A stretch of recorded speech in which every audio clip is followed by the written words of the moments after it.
Olá pessoal, tudo bem com vocês? Sejam muito bem-vindos. Começando mais um CG Urgente nesta terça-feira gelada aqui em Campão, hein? Quem diria que ia cair tanto assim a temperatura como acabou caindo de ontem para hoje. Na madrugada chegou aí aos 3, 4 graus, né? E amanheceu com 5 graus. Tá frio aí? Aqui tá frio pra caramba, muito frio mesmo aqui em Campo Grande, Mato Grosso do Sul, né? Diretamente para todo o Brasil e o mundo através das nossas redes sociais, diretamente aqui dos estúdios do Top Media News. Eu sou Itamar Busato e a partir de agora o CG Urgente está no ar.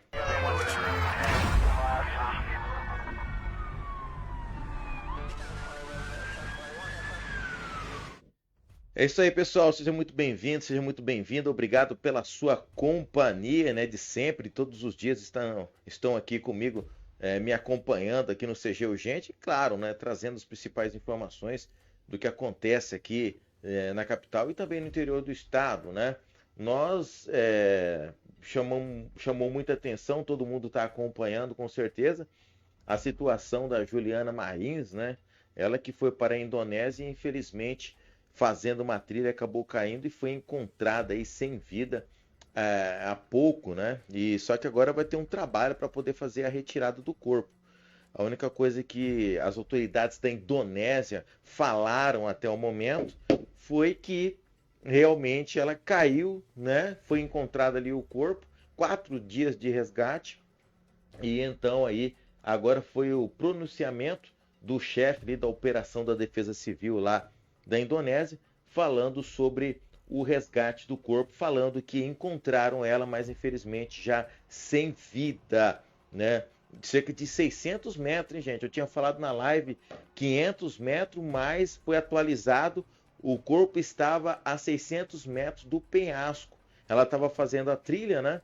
Fazendo a trilha ali nesse monte na Indonésia, ela que já tinha feito um mochilão ali por vários países, como a Tailândia, Vietnã, tinha andado em vários países da Ásia e estava na Indonésia fazendo essa trilha do Rejane ali, um pico bastante elevado, 3.721 metros de altura. Ela estava subindo ainda quando houve, ela passou mal, né? Passou mal ali, ficou pelo caminho. O instrutor dela não ficou com ela ali, ele continuou fazendo a viagem para poder levar os demais que estavam e deixou ela sozinha. E nisso ela acabou caindo. Agora a gente sabe que ela era míope, né? Não sabe se ela perdeu o óculos, tropeçou e caiu, ou se ela foi andar ainda ali cansada e caiu no despenhadeiro, mas ela acabou caindo. A gente não se sabe como ainda. E acabou sendo encontrado por outros turistas, né, espanhóis que estavam com o drone e viram que ela estava lá embaixo. E infelizmente aí uma queda bastante elevada, deve ter se machucado e ainda todos esses dias sem água, sem comida, acabou culminando infelizmente na morte da Juliana Marins. Fica nossos sentimentos aí, infelizmente, verdadeiramente uma tragédia. E isso mostra que ali é um local turístico. Então sempre tem turistas fazendo ali esse turismo de aventura radical, né, que é perigoso. Então tem que ter uma equipe adequada para poder dar uma resposta adequada. Nós estamos em 2025, tem helicóptero, tem um rapel avançado, tem drone, pelo menos para ter jogado água, algo do tipo, ou ali monitorado para ver como é que ela estava, né? E nada disso aconteceu. Demorou 4 dias para poder retirá-la de lá e agora conseguir ainda nem parece que não foi retirada ainda. O que eles ficaram sabendo é que foi encontrada, mas foi encontrada sem vida e agora vão continuar e parece que estão esperando amanhecer para poder fazer a retirada aí do corpo dela. Fato bastante lamentável, nossos sentimentos para a família.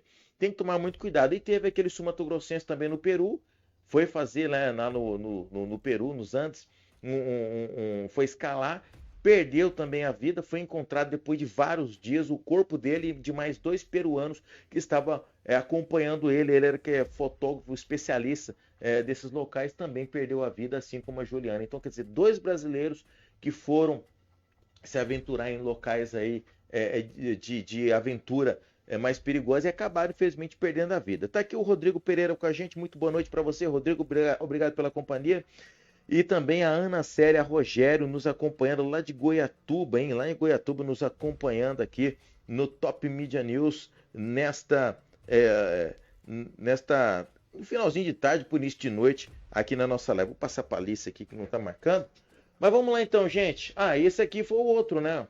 Esse aqui foi o outro que acabou aí. Ele é campograndense, ó. Fotógrafo campograndense, o Edson Vandeira, campograndense, 36 anos. Já a menina de 23, ela era natural de Niterói, tá? Ela nascida no Rio de Janeiro, natural de Niterói, tinha feito faculdade ali e trabalhava como dançarina de pole dance e estava fazendo um mochilão lá na região obrigado, Alice, na região da Ásia, quando infelizmente aconteceu esse incidente com ela e perdeu a vida. E aqui o campograndense, o Edson Vandeira, que foi, né, ele é profissional em tirar fotos, e ele foi lá nos Andes peruanos quando acabou desaparecendo e também foi encontrado morto. Então mostra que realmente tem que tomar muito cuidado nas atividades esportivas radicais, porque infelizmente envolve muitas situações de tempo, é um local perigoso, é penhasco, então envolve muita coisa que infelizmente pode acabar custando a sua vida.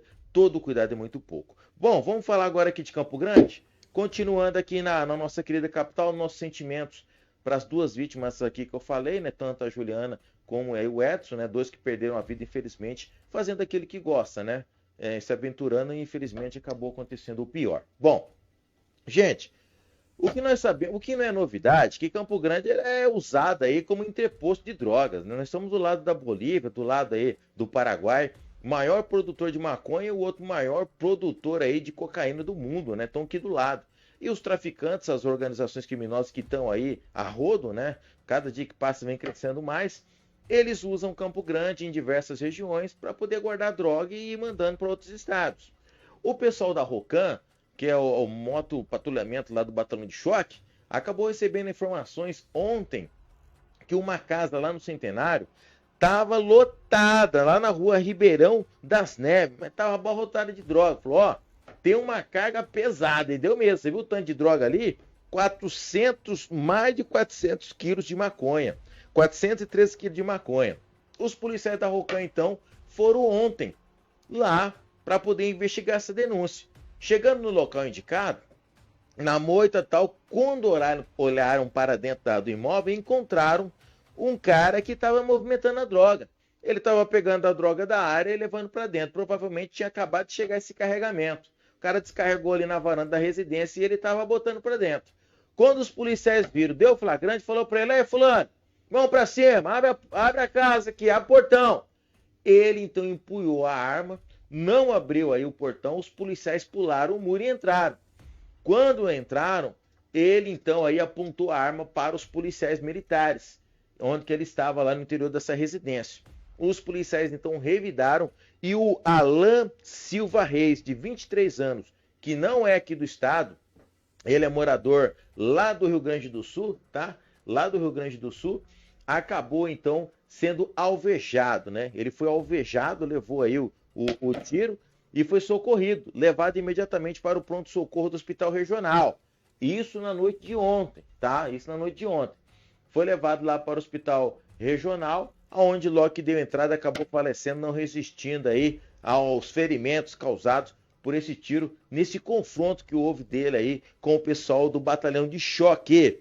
Dentro da residência, acabaram ali encontrando então, né, a arma que estava com ele, o calibre 38, com munições deflagradas, e esse total de droga aí que somou 413 quilos de maconha que estava dentro da casa. E pelo jeito o Alan é quem estava responsável por guardar ali a burundanga, né, guardar ali a maconha, para que pudesse ser remanejada ou levada para outro local aqui do estado ou de outros estados da federação. Acabou aí o esquema dando ruim pro lado dele, nesse confronto acabou levando tiro e morreu, sendo levado lá para o hospital regional, mas sem sucesso de reanimação. 403 quilos, viu? 403 quilos foi o que deu aí a droga apreendida pelo Batalhão de Choque na noite de ontem, lá no Centenário, e o Alan, que é lá natural do estado do Pará, estava aqui, né, cuidando de droga, e agora acabou perdendo a sua vida por consequência do ato criminoso que estava fazendo, né? Resolveu aí partir pro lado do mundo do crime e infelizmente acabou dando aí ruim para ele. Olha só, vamos continuando então. Pessoal, muitos casos de execuções vêm acontecendo aqui no estado de Mato Grosso do Sul, né? Muitos casos de execuções, pessoas... Teve no sábado, né? O rapaz aí, proprietário da conveniência, que acabou sendo executado com vários tiros ali no Jardim Aeroporto. E no final de semana também teve uma outra execução similar a essa, só que foi numa lanchonete, tá? Lá em Mundo Novo, já na divisa com o estado do Paraná, 402 quilômetros aqui da capital, 462 quilômetros aqui da capital, onde que o Matheus Vicentino Amorim Souza, 31 anos. O Matheus estava ali na lanchonete, na companhia de uma mulher, estava lá tomando uma, comendo, tal, tudo tranquilamente. Quando chegou um camarada com um fuzil 5.56 e também uma pistola 9mm e acabou atirando várias vezes contra o Matheus. O Matheus estava armado também com 38. O Matheus trocou tiro aí com o assassino dele. Teve uma troca de tiro intensa aí dentro dessa lanchonete. Foi pipoco para tudo quanto é lugar. Mesmo ferido, e nessa troca de tiros aí, o assassino saiu correndo, acabou interceptando um cara que estava com uma moto, roubou a moto desse cara e fugiu em cima dessa motocicleta. Vazou lá do local. Já o Matheus entrou dentro do carro dele, mesmo ferido, e tentou pedir socorro, tentou correr para um hospital da região. Mas 2 quadras do local onde aconteceu aí o atentado, perdeu o controle da direção, acabou caindo aí dentro de uma obra abandonada, dentro de uma valeta, e ali acabou ficando. O Corpo de Bombeiros lá de Mundo Novo, juntamente com a Polícia Militar, foram até o local para poder atender essa ocorrência. Essas imagens é do Maranata Notícia, tá? Maranata Notícia, as imagens aqui. O pessoal foi até lá, mas chegando lá já encontraram o Matheus Vicentino morto, não resistindo aí aos disparos de arma de fogo que levou. Segundo informações, tiro de 5.56 e também 9mm. Inclusive, cápsulas dessas armas foram encontradas lá na lanchonete onde aconteceu aí a execução. Rapaz do céu, que pipoca, hein? Aqui é o carro dele, ó. Quando ele tentou sair do local para pedir socorro no hospital, mas no meio do caminho ele acabou passando mal de vez e batendo o carro contra essa obra abandonada, caindo aí dentro de uma valeta. A moto que utilizada pelo assassino acabou sendo encontrada aí horas depois na periferia da cidade abandonada, tá? A moto foi recuperada. Agora a polícia está investigando o caso para identificar o autor e também entender a motivação deste crime de execução que aconteceu no último final de semana lá em Mundo Novo, na região do Cone Sul, sul-mato-grossense. Rapaz do céu, hein? O cara tava lá na lanchonete de boa, com a mina lá conversando. Daqui a pouco chega o cara do nada e dá um monte de tiro nele, utilizando fuzil e também aí uma pistola. E o cara tava a fim de atirar nele mesmo, hein? Pra chegar no lugar desse com fuzil e tudo mais, vou te falar um negócio, o cara tava na captura mesmo, hein? O fato está sendo investigado para poder apurar, né, todas as circunstâncias envolvendo este crime bárbaro que chocou todos os moradores lá de Mundo Novo no último final de semana. Rapaz, que loucura, hein? Muito tiro perdido. Graças a Deus que não atingiu ninguém, né? Foi um milagre de não ter atingido ninguém, porque foi um tiroteio. Você pensa, você tá sentado lá na lanchonete, daqui a pouco começa pipoco para tudo que é lugar. Tiro, tiro, tiro, tiro, tiro. E todo mundo correndo para tudo quanto foi canto lá, mas graças a Deus só ficou entre os dois envolvidos, não acertou mais ninguém ali que estava do lado. Verdadeiramente um milagre, né? Meu Deus, rapaz, até para comer fora o negócio tá complicado, não tá fácil não, hein? Tem que tomar cuidado até para você para comer. De repente você tá num lugar ali, tem alguém que vai ser executado, você tá do lado, já pensou?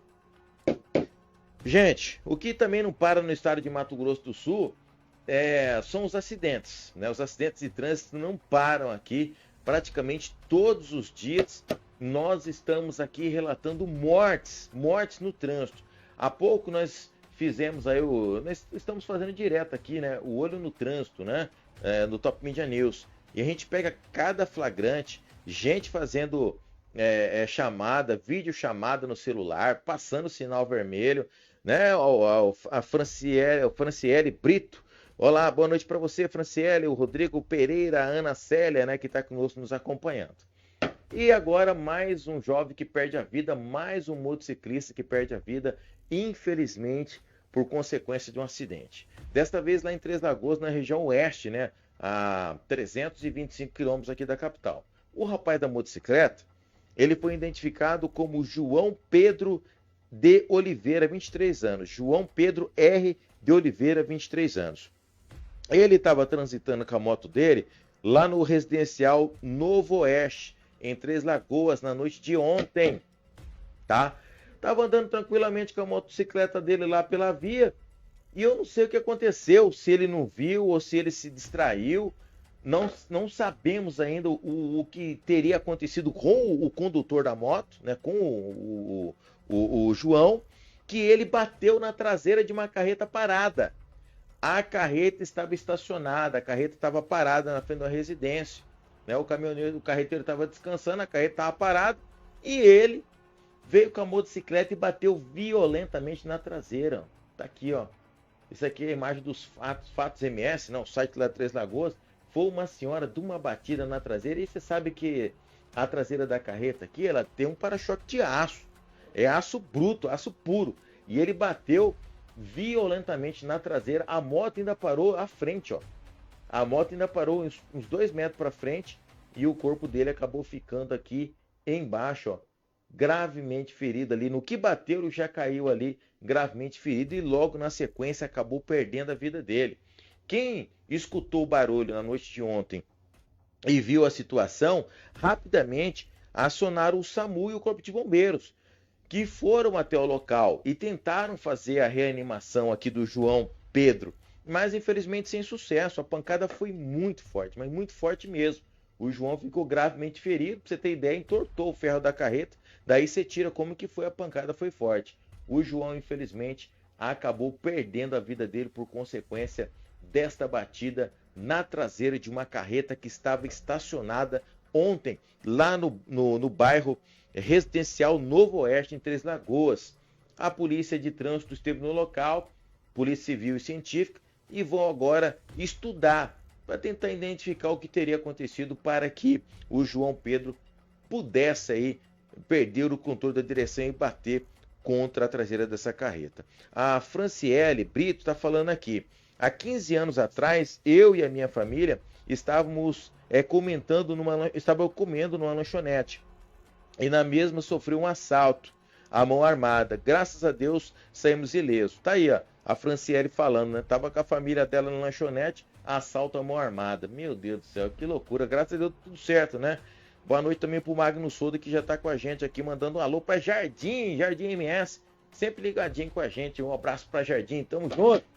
E infelizmente, tá aí, acidente com motocicleta que resultou na morte do João Pedro de Oliveira, 23 anos. Nossos sentimentos aí à família e também aos amigos que se despediram dele hoje, ali em Três Lagoas, após essa tragédia, né? Mais um motociclista que perde a vida.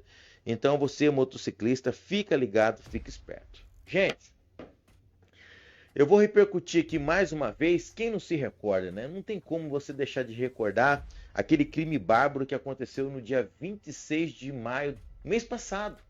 Foi há pouco, né? Mês passado.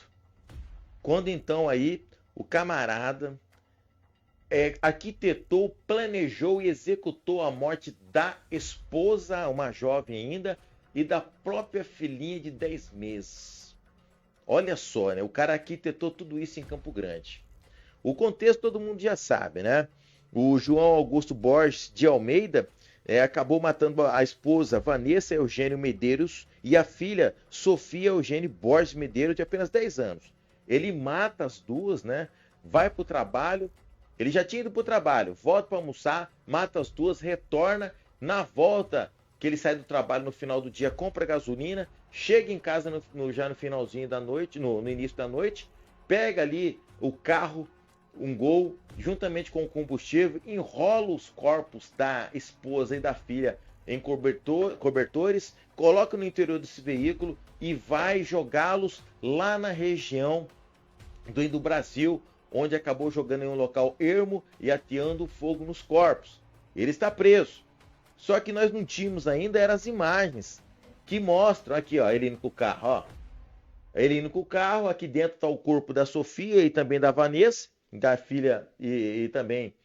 E agora ele tá indo, ó. Tá lá. Daqui a pouco você vai ver o fogo. Olha o fogo, gente. Olha uma noção do fogo, a altura que foi. E ele voltando correndo, ó, com a luz apagada do veículo. Então ele joga os corpos lá, joga os corpos, joga o primeiro da mulher, em cima da mulher joga o da criança, e ele joga combustível em cima de ambos os corpos, e ele jogou tanto combustível, cai a explosão que dá o fogo. Olha só, meu Deus do céu, gente, é surreal, né? É surreal. E o cara volta assim, correndo com a luz apagada do veículo, como se tivesse jogado um colchão velho lá no meio do mato e ateado fogo, né? Claramente pelas imagens, você vê que o cara é um sujeito frio. Um cara que frio, que fez isso com a própria esposa e a filhinha de 10 meses que foi morta estrangulada. E o teu todo um planejamento de sair lá de São Conrado, cruzar a cidade, ir lá no meio do Brasil, achar um local ermo, jogar os corpos ali da maneira que jogou, e depois atear fogo e fugir para casa e dormir. E o ruim é que depois de tudo isso aqui o cara foi dormir. E ele falou que foi uma das melhores noites dele, que ele tinha se livrado de um problema. Foi o que ele disse, né? Olha lá, tocou fogo, agora ele volta correndo. Volta correndo para casa como se nada tivesse acontecido, como se só a vida deles é o que importa na terra. Chegou em casa, guardou o carro, deitou e dormiu tranquilamente. Foi o que ele falou para o delegado, que tinha se livrado de um problema. Foi a melhor noite de sono dele. Palavras do cara, né? Palavra dele. Meu Deus do céu. Então essa cena aqui claramente mostra que o camarada é um sujeito bastante... olha, como que dá para definir um camarada desse? Um camarada desse só dá para definir no meu pensamento como monstro. Só o que dá para definir um cara desse. Como monstro. Monstro, monstro, monstro, monstro. E tá aí as imagens que ajudaram a identificá-lo. Onde que ele vai com o veículo, volta com o veículo após ter tocado fogo ali nos corpos daquelas pessoas que ele deveria ter cuidado. Meu Deus do céu, que loucura, hein, gente? Nossa, cada vez que a gente pensa nisso daí, vai aparecendo mais circunstâncias como esses vídeos, a gente vê quanto o camarada é frio e calculista. Se fez isso com a própria filha e com a esposa, vai saber o que pode fazer mais, né? Bom, gente, hoje à tarde aqui em Campo Grande, já logo no início da tarde para o final da manhã, teve um atentado ali no bairro Aero Rancho, tá? Teve um atentado ali no bairro Aero Rancho, uma residência foi alvejada com vários tiros foram disparados contra o portão dessa casa ali no Aero Rancho, já para o Hortência, né? Na verdade, divisa ali do Aero Rancho com o Hortência.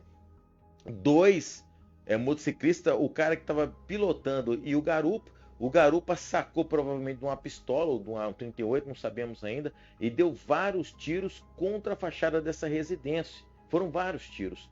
Dentro da casa, várias crianças que estavam ali. Vários disparos e logo na sequência fugiram do local, né? Só passou, atirou e fugiu.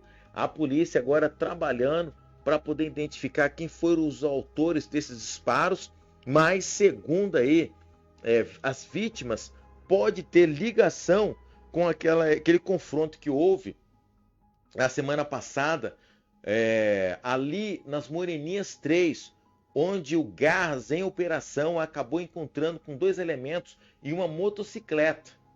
E esses elementos, um deles estava armado, que foi aí o Ellison Breno Souza Velasque. O Ellison tem várias passagens pela polícia, inclusive 2 homicídios, né?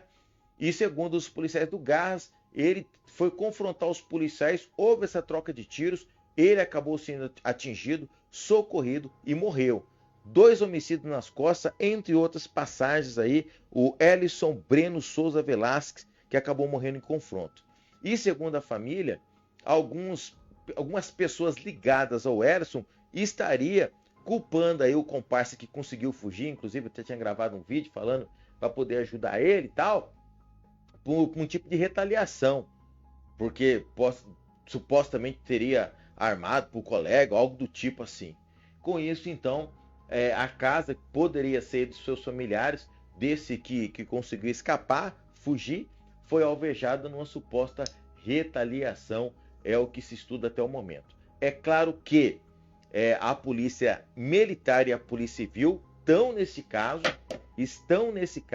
estão trabalhando para poder identificar os autores dos disparos e também a motivação, se realmente tem a ver com algum tipo aí de retaliação por consequência daquela morte lá no confronto, né? E o camarada que morreu, uma ficha, né, extensa, uma ficha aí bastante corrida, meu Deus do céu, com 2 homicídios nas costas, hein? 2 homicídios nas costas, aí não dá não, né? Tereza Duarte, muito boa noite para você, Tereza, está conosco também nos acompanhando aqui nesta noite de terça-feira aqui no CG Urgente. Mais um fato que chamou a atenção, casa toda aí cravada de tiros, fato que aconteceu já no início da tarde para o final da manhã desta terça-feira.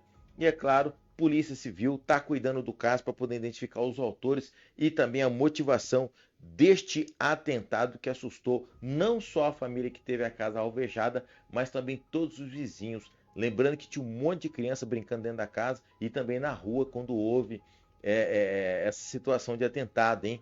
Poderia ter atingido alguma criança, ter feito algo pior aí, né? Graças a Deus ninguém foi atingido e agora a polícia está trabalhando para poder realmente identificar quem teria feito esse atentado. E é claro, assim que tiver informações, o Garras e o Choca deve estar indo aí na parada atrás de quem atirou e cometeu esse atentado, porque colocou a vida de muitas pessoas em risco no início dessa tarde de terça-feira. Gente, muito obrigado pela companhia de todos vocês em mais um CG Urgente nesta terça-feira, diretamente aqui dos estúdios do Top Media News. Eu sou Itamar Busata na companhia da Alice Assis. Amanhã eu retorno trazendo mais notícias para vocês e é claro, eu espero vocês aqui com certeza para a gente poder repercutir aí o que virá notícia de hoje para amanhã, tá bom? Fiquem com Deus, um grande abraço, bom frio aí para todos vocês, né? Temperatura caindo cada vez mais. Vou até dar uma olhadinha aqui, vamos dar uma atualizada agora nos termômetros aqui, 14 graus, hein? 14 graus nesse exato momento aqui no centro de Campo Grande, temperatura caindo ainda e segundo aí as informações da meteorologia, vai cair ainda mais e a mínima aí na madrugada está marcando 8, mas é provável que caia, hein? Provável que vai cair mais do que isso daí durante a madrugada. Então, bom frio para você, bom banho. Não vai correr do banho não, hein? Vai tomar banho aí. A Alicia tá querendo correr do banho aqui, mas tem que tomar um banho, hein? De lavagem a seco. Lavagem a seco aí. Já tá com produto de lavagem a seco para tomar banho. É fera, hein? Fica com Deus, gente. Grande abraço e até amanhã aqui no Top Media News.